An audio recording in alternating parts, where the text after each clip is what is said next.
lot of this Euroscepticism, which has arisen in recent years, is related to it that there's no clear picture. People see, there's a lot of money being distributed, but does it really change our situation? Does it enhance, for example, the coherence of European countries, the cohesion? There are a lot of frictions already in the European Union, socially, regionally. These are things where European Union can make a difference, but not substituting or duplicating efforts already been made on the national level. So we have to have a thorough debate on what Europe and the European Union in particular should stand for.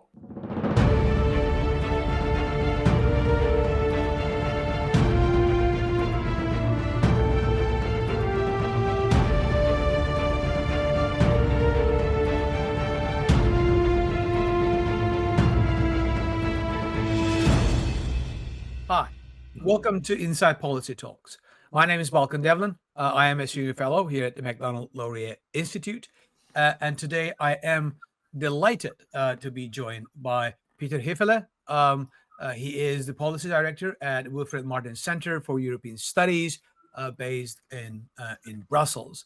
We will be talking a lot of issues with Europe, with the elections in Germany, European defense plans and industry, and what role Canada can play. Thank you for joining me today, Peter. Again, it's a great honor and a pleasure to talk to you. And I think the time couldn't be more suitable, in particular also European, Canadian, German-Canadian relationships. And I'm speaking here in two functions, I would say. Of course, as a German, I'm commenting and will comment on the developments in Germany. And as the head of the Wilfried Martens Centre, I also have the European lenses on, which are equally excellent.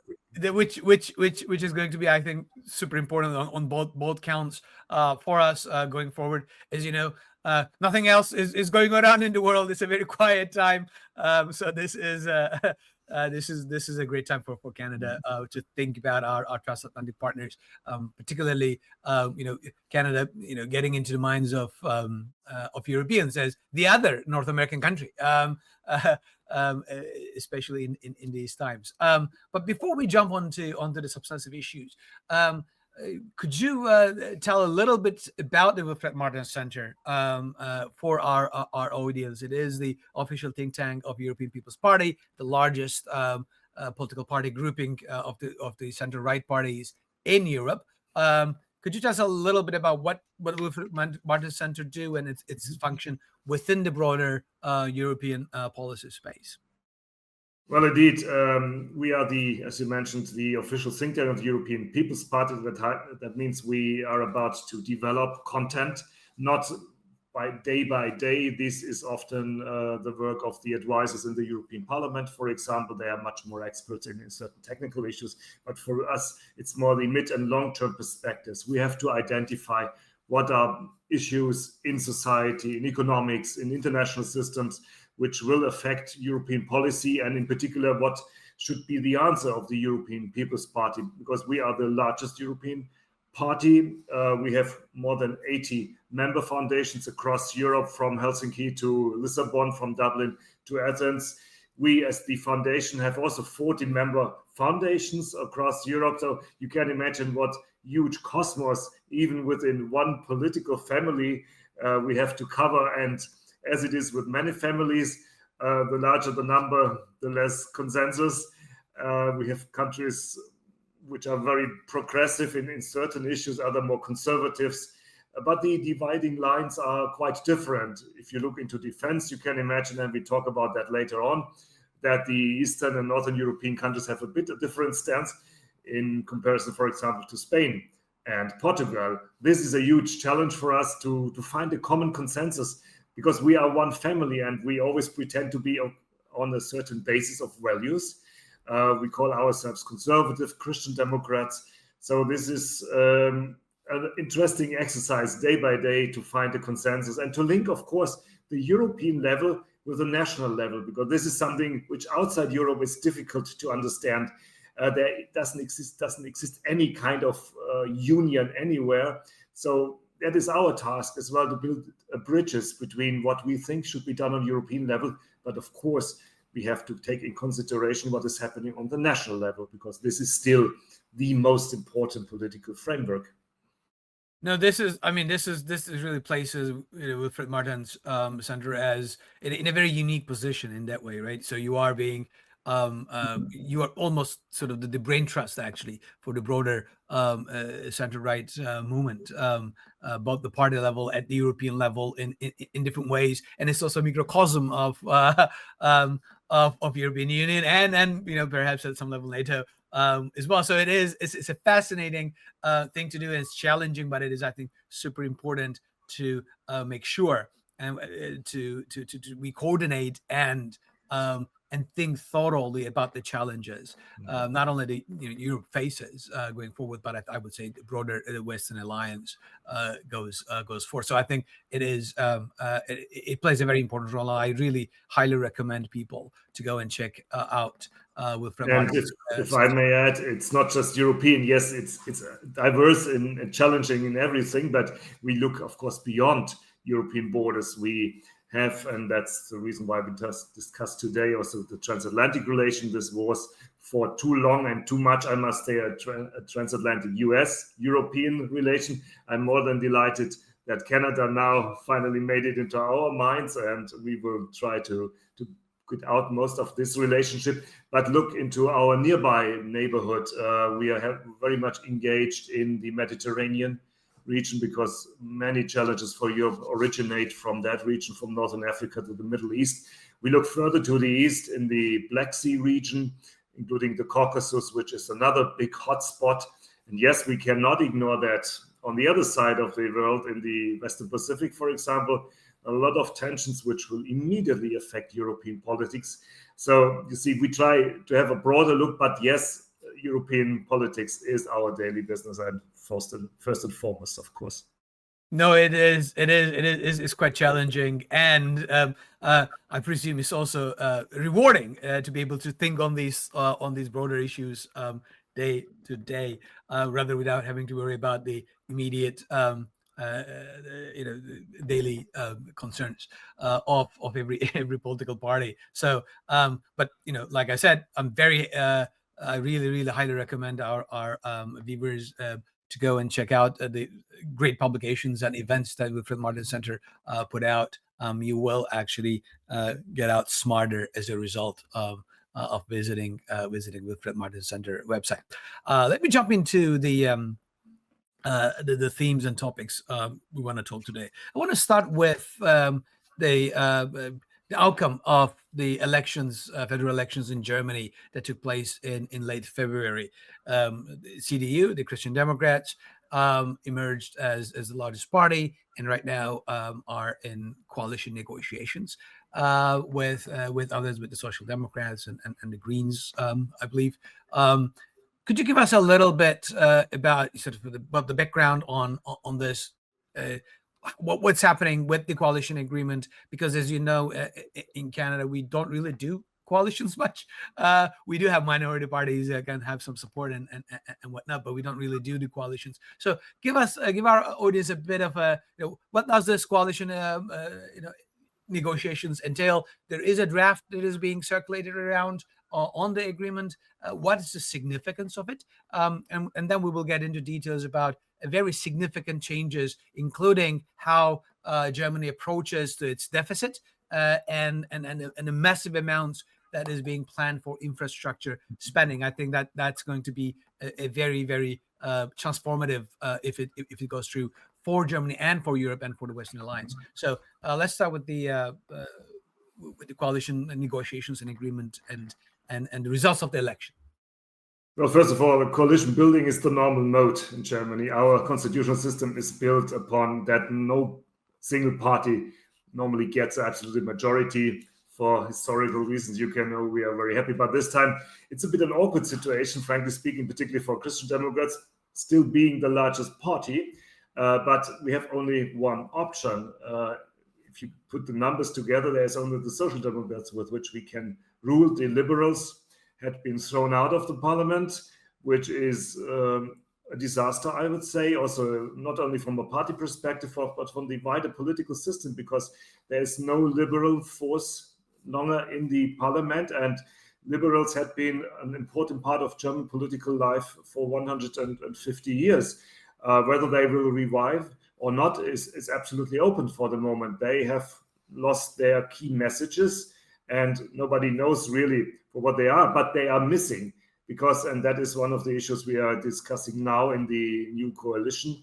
If they materialize, which is not yet given, though there's a lot of negotiations still ahead of us, but the forces who pledge for a market-based approach for liberal economic policies are very weak. The Social Democrats, in my observation, rely rather on old recipes dating back into the 1970s of the old European welfare state, which is gone to some extent. And these Christian Democrats, well, they are now forced to accept a lot of demands from side because it's the only coalition partner. So we do not feel us very well currently. If you look into the basis of the party, the stomach of the party, people are not very satisfied. And the latest poll after the elections show that we lost already a lot of voters. I hope we will turn the tide. And there's only a very short window of opportunity for us over the next, I would say, 2 years to deliver significantly. If not, we will see the same fate we have seen in other European countries already in the past, in France or in Italy, where Christian Democrats and moderate conservatives have disappeared more or less from the political scene. That should not happen, but it shows how difficult and how ambitious the goals have to be. We have, as far as we see it for the moment, of course, some issues where a consensus has already been agreed. That's the defense issue, the security issue. I think both parties and the wider political support is fully aware that this is a major contribution to European security. Only Germany can deliver it on the basis of its economic power. But if you look into other policy fields, and you already mentioned the issue of debt, there's this big challenge to unite. And we agreed on, of course, leveling and capping the debt break, but this is not the solution, because I have the impression that now we are flooding the country and the European economy with money. That is often the easiest way in first insight to overcome conflicts which will break up in very short time. And my biggest fear, I must really say, is that we now create a system. We forget the lessons we have learned in the past. Germany was always a strong promoter of an austerity policy, to say we have to consolidate our public finances because this will limit our future opportunities. And it is not quite clear what we understand in terms of investment. If it is only for the defense, I think we will soon reach an agreement. But otherwise, where should the money go? And it is definitely not the money issue. We have had already enough money in the past. We have other problems. That's bureaucracy. It's a lack of focus. It's a very complex federal system, and this is duplicated on the European level as well. These are the real challenges, and these are the hardest nuts to crack. And politicians, sorry to say, tend to cover things with money, but not address the real structural challenges. No. I mean, I think this is a super important point, right?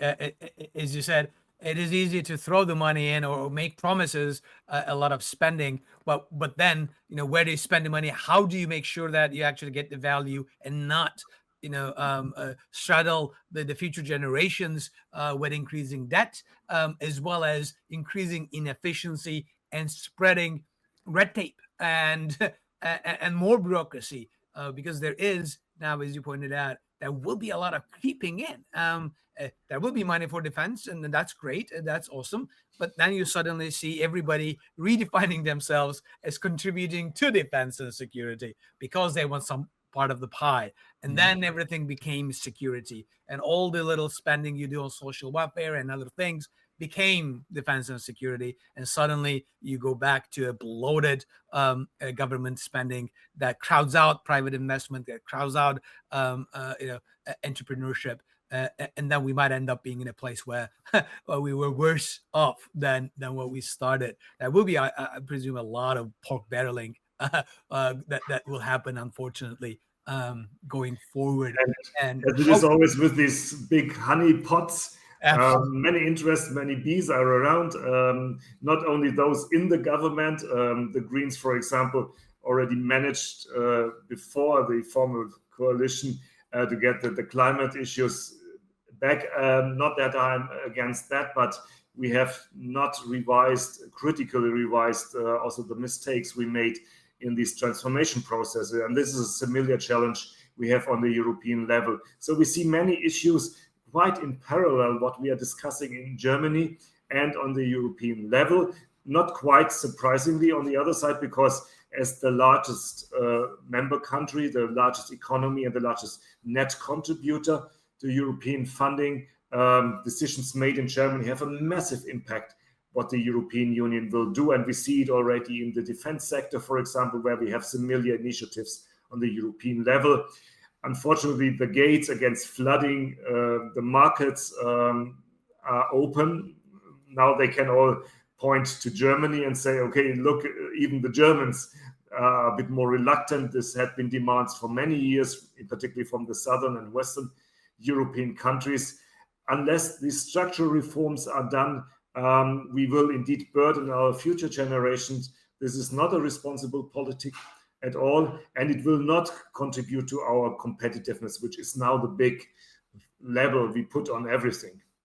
And in one sense, it's actually very important, and that's why centers like Wilfried Martens play an important role to think about the long-term implications of the short-term policy ideas as a result of sudden changes in international system. And I think it's very normal that politicians react to the short-term incentives, and of course, you will have a lot of those who are cling on to the existing policy proposals and would like to extract rent out of it through government spending. But it is important to point out that what are the trade-offs? Where are we spending the money? How are we spending the money? Is this sending the proper market signal, or are we distorting the market and end up not undermining industrial base competitiveness and other aspects that are the foundations of both prosperity and security? And what we often see is that different policy issues are not really seen together. Let me take a simple example. Now, with the announcement of debt, the interest rates go up. Very foreseeable. What does it mean? Building houses become more expensive. But this is one of the biggest social problems in Germany and in Europe across. And if you look into the younger generation, they have no opportunity to get own property, which is the basis of our understanding. Surprisingly, or not surprisingly, populist parties exactly tap into that. So all these measures have to be seen against more fundamental challenges of our democratic systems. This is not about little nitty-gritty policy adjustment. This is about the very fundament of and the future of this political system, which is threatened not only by external forces, but more and more from internal. Exactly, and that the housing and the affordability issues is, of course, at the top of mind for many Canadians, especially those who are younger and come to a realization that they will never be able to afford a house like their parents do. And then you have, of course, the government and the all kind of parties. On our side, it is mostly on the left side of the spectrum, the Liberal Party and NDP, promising all sorts of goodies to the public without necessarily pointing out how are they going to pay for this and who will end up paying for this. And I'm concerned, to be frank, both for Europe and for Canada, that we are letting the sort of the panic to take over long-term strategic thinking and planning, and not, instead of focusing very narrowly and strictly on things actually related to defense and security, which Europe and Canada needs to ramp up for our own security and prosperity, but then diluting it so much that we suddenly became a much broader, a much bigger state, and we know where that goes. We know the stagflation and the declining quality of life and etc. That we went through before. And the danger today is that when the government starts getting into the business of housing and building things and handing out money for this social program and that social program, you end up creating a dependency across, which actually undermines both innovation and competitiveness. Well, and in Europe, it is much more complicated because you have an additional layer. As I mentioned before, this is often difficult to explain to non-Europeans. And the danger you described very precisely are even multiplicated on the European level, where we still lack a focus on what Europe should really do. This is a debate we had not really led over the last years. Europe is adding more and more competences, often mixed competences. It's a very unclear picture, and the citizens, for good reasons, ask often, what is the European Union standing for? In my opinion, the Union should focus on very specific issues where Europe makes something and can do much better than the national state.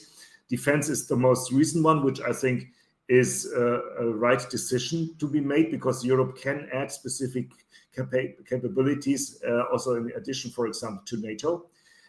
It has some disciplines in the trade sphere, digital infrastructure, yes, or the digital space is something we can only regulate on a European level. The national level is much, but then you might already ask, what are other things you should add to the European or input into the European pot? And a lot of this Euroscepticism, which has arisen in recent years, is related to it that there's no clear picture. People see, there's a lot of money being distributed, but does it really change our situation? Does it enhance, for example, the coherence of European countries, the cohesion? There are a lot of frictions already in the European Union, socially, regionally. These are things where European Union can make a difference, but not substituting or duplicating efforts already been made on the national level. So we have to have a thorough debate on what Europe and the European Union in particular should stand for. No party has led it so far. Absolutely. No, I think that is very important. And it is important.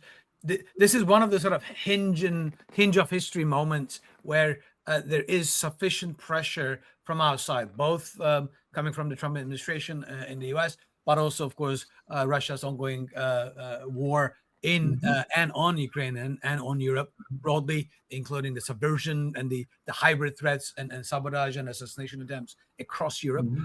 All these pressures provide an opportunity to change and be more nimble and be more focused and move forward and break out of this old ever expanding bureaucratic empires, both nationally and at the European level. But we will, I think, see whether we'll be able to get there. I want to jump onto the defense component. There's a lot of fanfare about the announcement of a potential financial envelope of 800 billion euros for defense and security in Europe.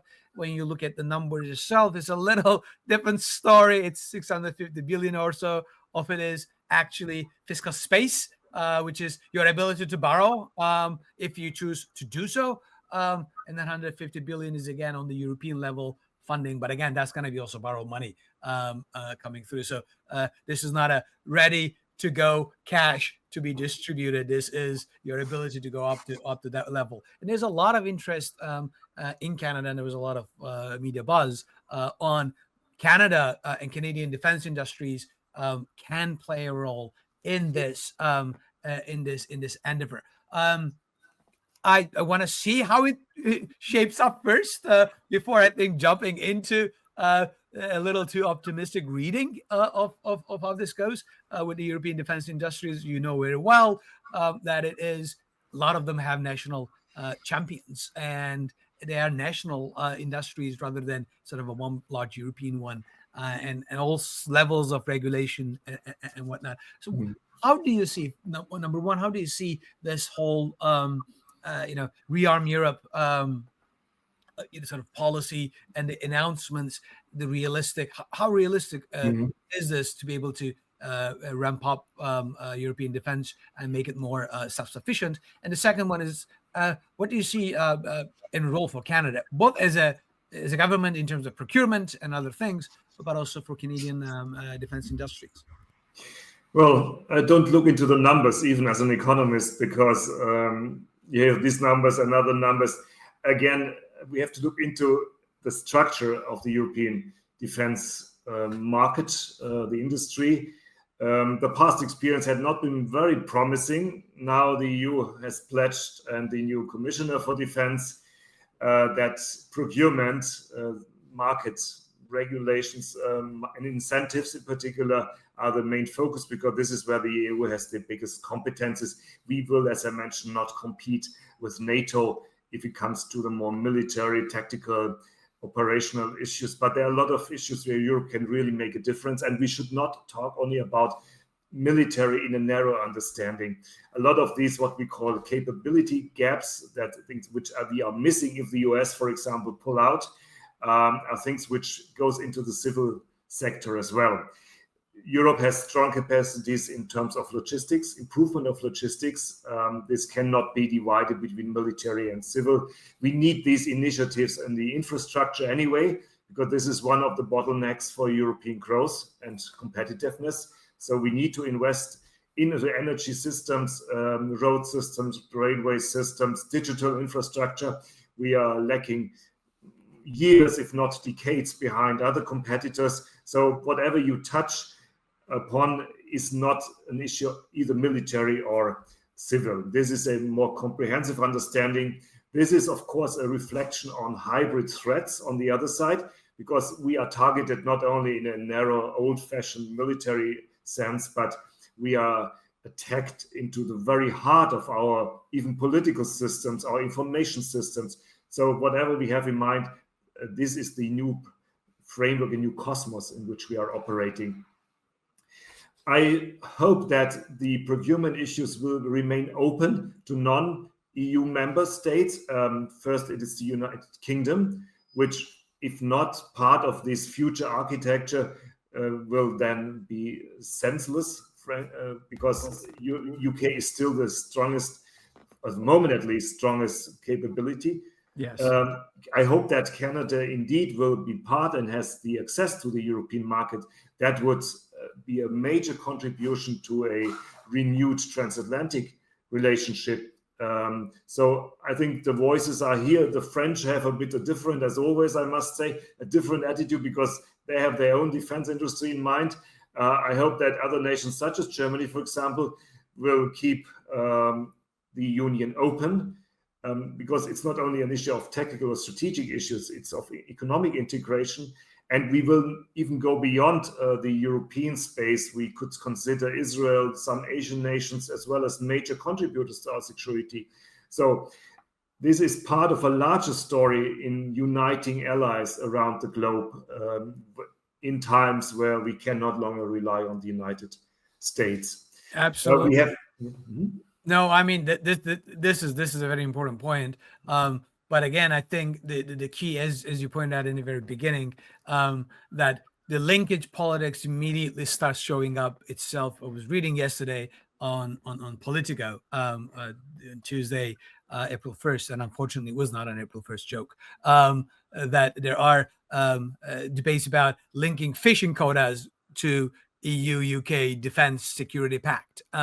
So once you start doing those linkage politics once again, it became all this huge monster of everything relates to everything else.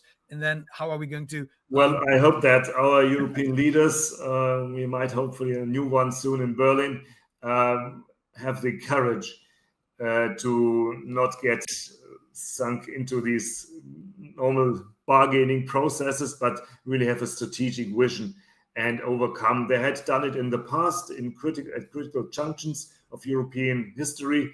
I think they know what they are up to. And don't forget that the internal geometry of the Union, as I always say, has shifted. It is no longer Berlin or Paris which matters, and now the famous engine. It is Warsaw, it's the Nordic countries, it's UK again, even after Brexit, which play an important and increasingly important role in shaping the defense, and not only the defense sector. Economic activities have reshaped yet, and however, of course, Germany remains the axis of European economy, and whatever we decide and however we successfully revitalize the German economy has massive impacts and sending these rippling waves through European economy. We see it now in a negative sense because we face a kind of deindustrialization, at least the danger of, but not only in the automotive sector, that is affecting a lot of other sectors as well. So unless we are not able to revert this development, the whole European economy will suffer, despite the money we will send into whatever channels. Absolutely. And I think it is important to remind people that you cannot have a well-functioning, developed defense industry without having an industry to go first. The deindustrialization in Canada and in Europe has been one of the primary reasons why we are where we are today. It's not that you have, weapon factories and ammunition factories that operate 24 hours, 365 throughout the year, but you do have a robust industrial capacity to produce things, to produce stuff, not only services, but the actual things that can then be turned into when the times of war and conflict again, what I said before, this division between civil and military doesn't work any longer. That is an interesting question, for example, in research, because Europe is still the second largest research area. We will see hopefully new initiatives soon, also on the European level. We have to be aware of the new character, new nature of threats. Research and defense, in defense, for example, is inextricably linked to developments in the basic research. Some countries have still policies, or some universities, for example, policies in place do not allow military-related, weapons-related development. These are things we have to urgently overcome.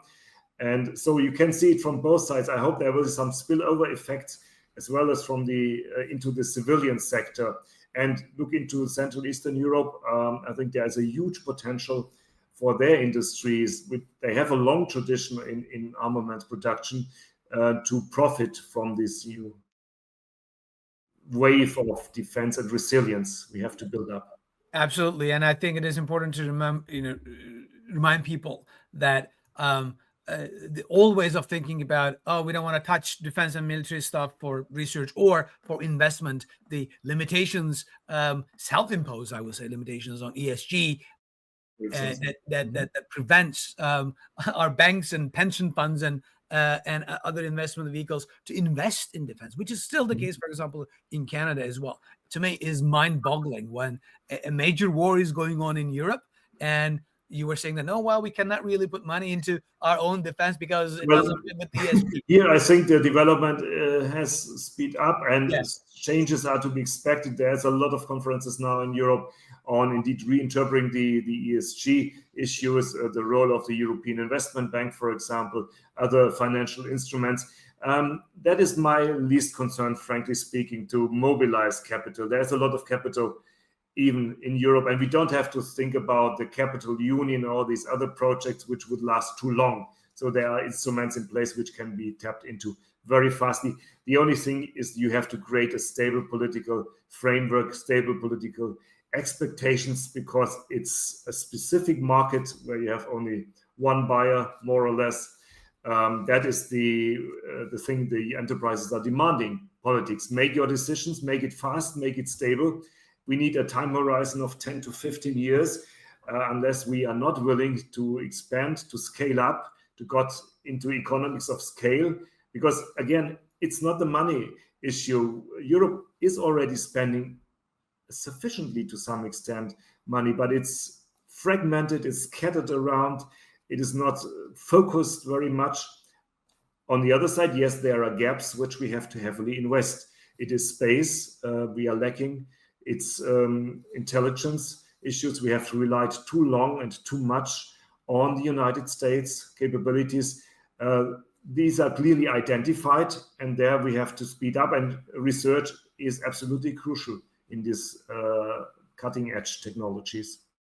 And as you point out, what is required is the political leadership to see this through, give the certainty and clarity to both the private sector, the capital allocators, and research communities, that this will be seen through. This is not a phase that will flip over in 2 years and say that, oops, sorry, we decided we changed our minds. Now we have other priorities. And I think that will be key once that signal is there and the political leadership is there.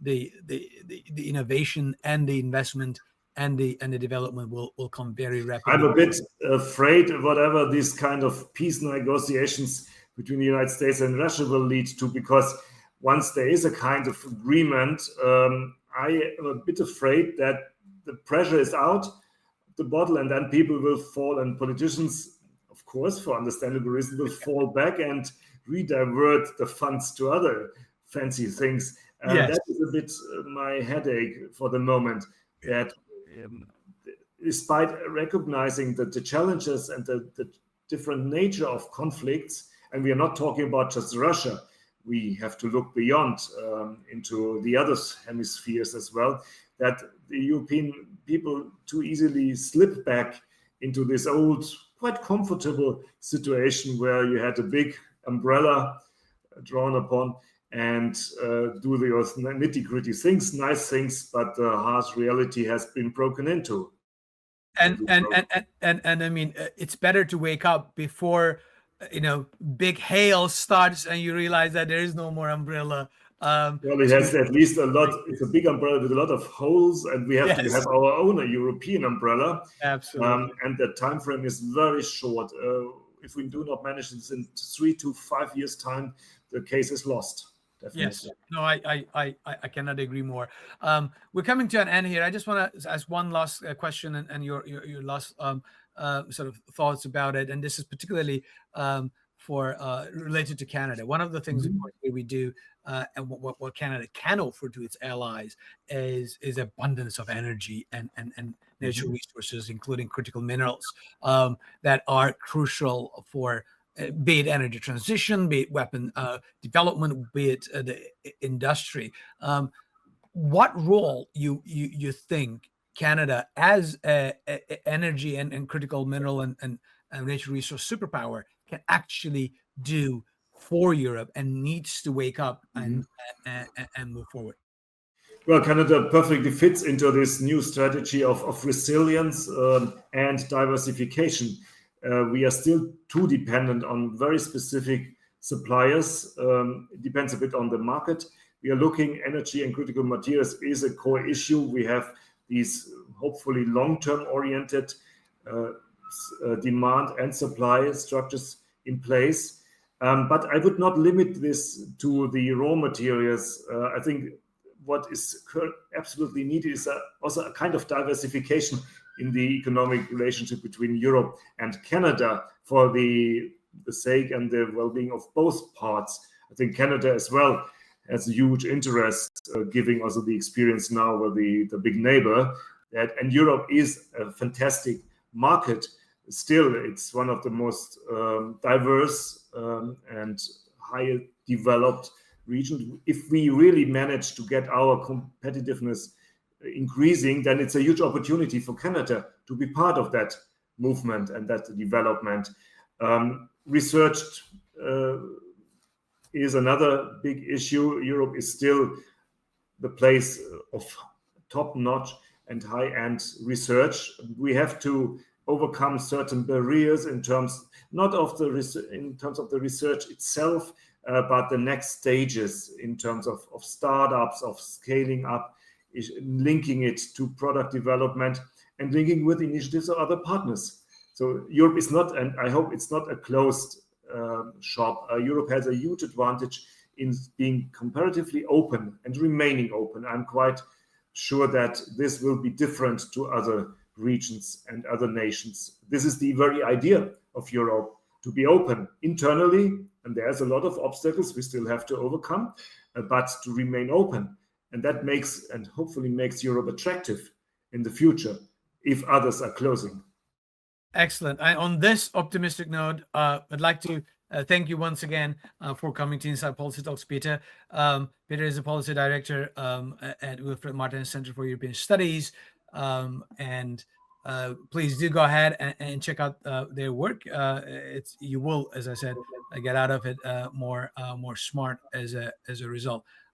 Looking forward to having you later on again on the podcast, Peter, to discuss as we move forward with our elections here at the end of the month, and then we can see who will be running the country. Thank you very much also from my part.